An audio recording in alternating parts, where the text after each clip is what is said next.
Have you ever wondered what the words fight on really mean? Well, USC Trojan defensive lineman, rush end Solomon Tuliaupupu, he could write a senior thesis on the subject. Pay attention. That's what's coming up next on Locked On USC. You are Locked On Trojans, your daily podcast on the USC Trojans, part of the Locked On Podcast Network, your team every day.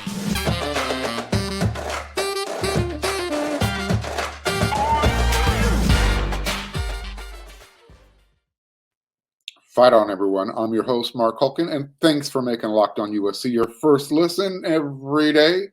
Whether you are watching on YouTube or wherever you download your podcast, we are free.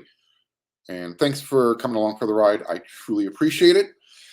If you're watching on YouTube, hit that red subscribe button. Thank you so much. It means a lot.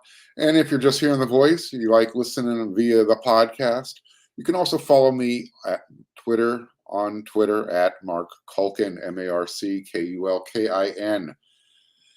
So, all right, it's Friday and it's late. Letting you know it's late, and we're going to keep the show short and sweet, but it's going to have some. I think it's going to have some good content for you.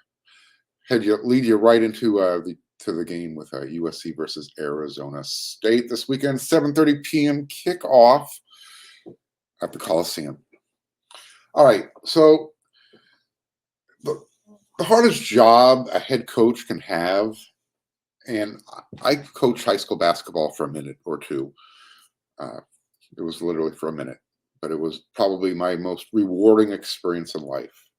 And I'll go into that another time. However, the hardest job is when you have to take, a player aside and have that heartfelt come into my office. We need to have a conversation talk. And, I've always been of that. I always believe in honesty is the best policy. Just be upfront, rip the Band-Aid off. Because you know what? Sometimes look, this isn't like you have to tell your girlfriend or your wife, if she asks, hey, do I look fat in this outfit? You kind of diagnose the temperature in the room and you can tell whether or not how you should respond to that. This is a little different. Having to tell a young man who has a dream that, it's kind of time to wake up, that sucks. It's not a fun conversation.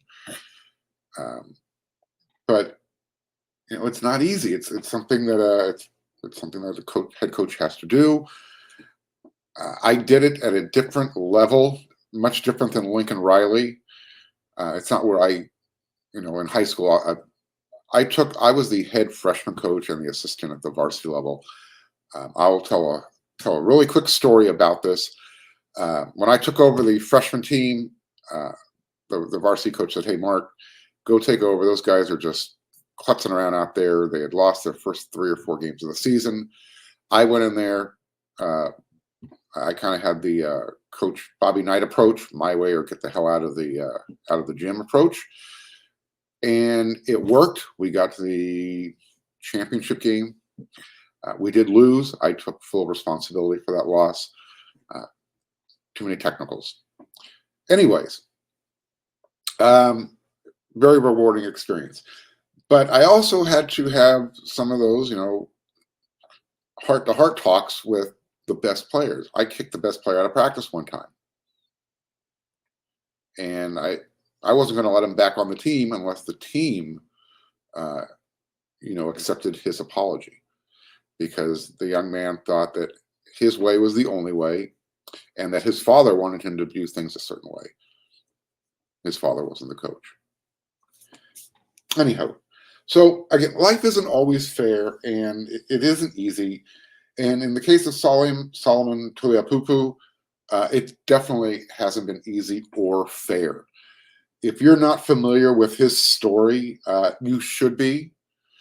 The young man has been nothing but the determination. Like I said, the words fight on. You need to go look up a story of Solomon Tuliaupupu out of Modern Day High School and who is at USC now for his 25th year, 2026 year. Anyways, when Lincoln Riley took over the program, made no bones about it, he was going to change the roster up, and he has. And one of the things he wanted to do was he wanted to clear dead weight, and he had no plans for Solo. He knew that what he had gone through. He had actually recruited him to go to Oklahoma, but he also was aware of his injury situation. And so today, after the team had practice, the media met with Lincoln via Zoom, and the very first question came up was about Solo. So it was. I have a feeling there's going to be a nice story in the tomorrow's OC Register. If you have the ability to get that, check it out. Anyhow, Lincoln Riley said, honestly, I tested him pretty early when I first got here. I basically gave him every out possible to leave the program. Lincoln was making no bones about it. He, like I mentioned, he needed to make every spot available. And if it was up to him, initially, he didn't want Solo. He had no place for him. And Solo's like, well, no, I don't accept that. And again, they had a relationship going back to their recruiting days. So Lincoln acknowledged, everything that Solo had been through, the injuries. Because of that, he had more to prove. And Lincoln said that I was interested to see where he would be at physically, and that maybe more importantly, where would he be at mentally? When we came in, I mean, you go through that much. You just never know exactly how a guy is going to handle it. So as I said, Solo was like, well, no, I'm not leaving. I put too much blood, sweat, and tears into this. Going to USC has always been my dream. I'm not going to leave that easily. So, again, Riley was pretty direct with Solo and talking about his future. He had that, I'm just going to say that come to Jesus talk, for lack of better terms, lack of better phrasing. He said, quote, the only way he's going to have a shot with all that we're changing and all that he's gone through, he's got to be dying to be here, right? Riley said, and his motivation level has to be 100 out of 100, or this won't work. And so I gave him every out. Well, again, Solo's like, all right, that's just another challenge. I've had a few surgeries since I've been here, a couple of foot, I've had a knee injury. What else, what else are you going to throw at me that I haven't already, accomplished or conquered on my own? And so it ended up that Solo would end up calling Coach Riley and said, he was just insistent that this was the right move. And then Solo got a vote of confidence from his former high school coach at Mater Dei, Bruce Rawlinson. And basically, Riley told Solo, you got the spring to prove who you are, what you can do. And at the end, I was like, all right, we'll see how his body holds up. But man, you can't question his determination.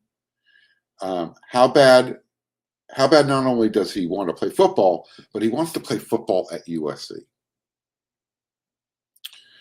So,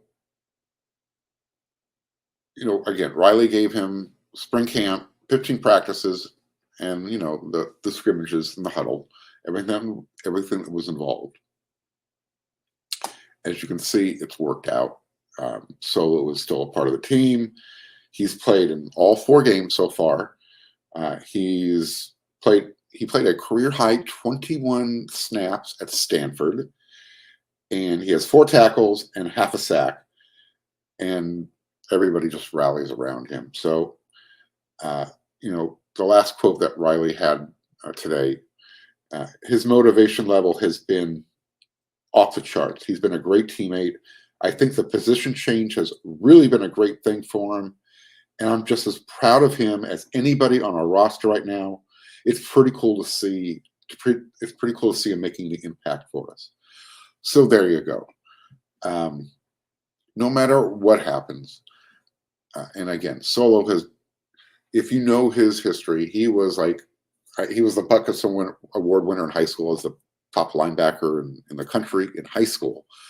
And when he arrived at USC, he had a couple foot injuries, surgeries, knee injury. And in 2021, I think he played one snap and it was on a punt return. And that was it. And now this year, look what he's doing. So it's a really good, feel-good story. And I'm glad that he's being highlighted. So I wanted to bring that story too. If you really want to get a really well-written story about it, head on over to wearesc.com. Eric McKinney really encapsulates the whole essence of this morning's Zoom session with Lincoln talking about it. I just wanted to give you the highlights. But Eric is a really good writer, and he puts a really nice bow on the whole thing for us.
So I do apologize about that. Hopefully, that dead air didn't kill too much for you. I just have a bad internet connection here. So please bear with me. We are going to get to this ad here right now because that's what we do. Okay, so head on over to Underdog. It's much easier to use than the internet I'm using right now. Underdog Fantasy. They are really easy to use. You can go there to the website and you can do these prop bets. You can pick out Solo will have more tackles than at a certain point in the game. Your team will have this many points at halftime. It's again over under type of stuff. So it's real easy to play and available in over 30 states. You can just pick between 2 and 5 players across any team, not just your team, and decide if they will finish higher or lower. It's one of the easiest fantasy play to games out there, and you can win cold hard cash in a single game. So how you do this? Sign up with the promo code Locked On. That's one word. And Underdog will double your first deposit up to $100. Deposit $100, they're going to give you $100 for free. Go to UnderdogFantasy.com or find the Underdog Fantasy app in the App Store or the Google Play Store. Again, that's Underdog Fantasy, promo code Locked On, one word. Get in on the college football pick'em action today. So again, head on over there and, is Caleb Williams going to have over 250 yards or under 250 yards passing? You get to go figure that out. Again, it's much easier to use. And I apologize for the real sloppy show. Check in on that internet connection. So I'm going to answer a few questions here from my viewers and listeners. One of the, I brought it up on the episode yesterday. So the question was Lincoln Riley outcoached, or is he still holding back till the middle of the season? you know, there's a. I understand the question, but 4 games in, I don't think there is any middle of the season. You're a third of the way done, and especially in conference, there's really nothing to hold back. So I doubt that. Um, I would have loved to, and definitely not in that Oregon State game because Oregon State defensively threw the kitchen sink at them. So I would have loved to have seen, maybe a few more colorful plays, a little more trickeration, uh, using some of that speed. Rayleigh Brown, they got a lot of players, but if you don't prepare for it, if you don't do that during the week, it's probably not a good idea to just go out there and wing it, try and make that happen. So I don't think he's holding anything back. No, I do think you can only run plays that you're comfortable doing. And if you remember earlier in the week, I mentioned the offensive line is dinged up. I'm going to state it again. I anticipate seeing a new starter this week, and that has nothing to do with left tackle position. I haven't been in practice. I could be wrong, but I would be shocked. I just don't think it would be necessary. Nevertheless, we'll find out together on Saturday night, 7:30. All right, next question. How does Caleb Williams stack up against the other high-profile quarterbacks during their first 12 starts? I'd love to see a comparison. That question stems from yesterday's episode. I talked about Caleb Williams, his poor game at Oregon State, and how he's had some poor games against really good defenses going back to his last 3 games at Oklahoma as a freshman. So I did a little research. Because Caleb Williams, he has struggled in some big games. He lost 2 of them as a freshman on the road, and he won on the, so far this year, he's 4-0, even though he did struggle against Oregon State. It's okay. We can call that out. It is what it is. So Bryce Young, as a freshman, he saw spot duty. I think he played in 7 games. And then we know what he did last year as a sophomore. He already owns the Heisman Trophy. Not bad, right?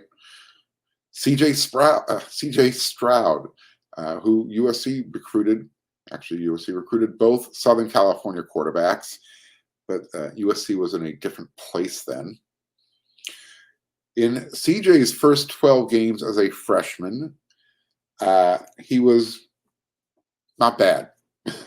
We're going to say 72% completion percentage and 44 touchdowns, 6 interceptions.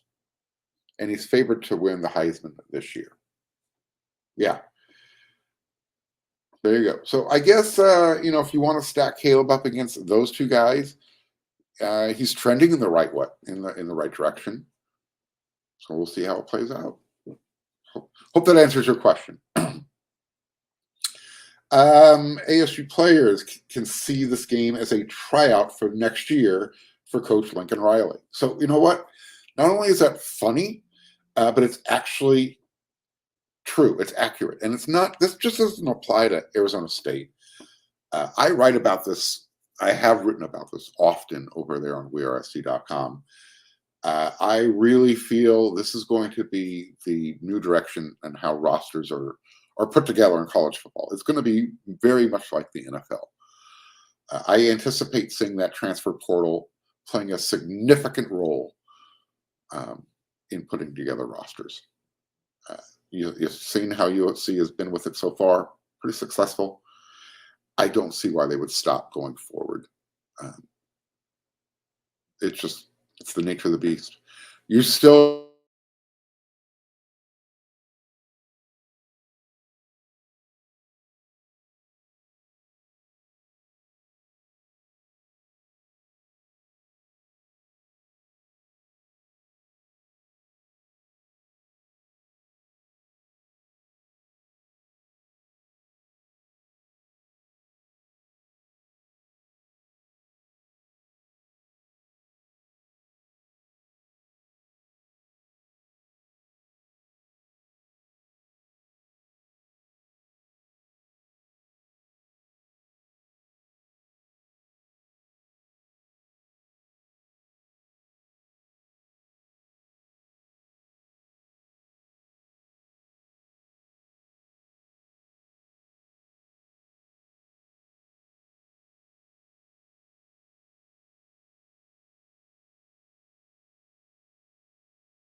tackles. I apologize about that. Again, Solo going to get a sack, 5 tackles. Tuli, he always has a big game, so that goes without saying. Eric Gentry, is he going to have a big game against his former team, or is this, as in his own words, just another game? Caleb Bullock, where you been, man? You had an interception in game 1. I know you've been dinged up. I think he has a bounce-back game. Final score, USC 59, Arizona State 24.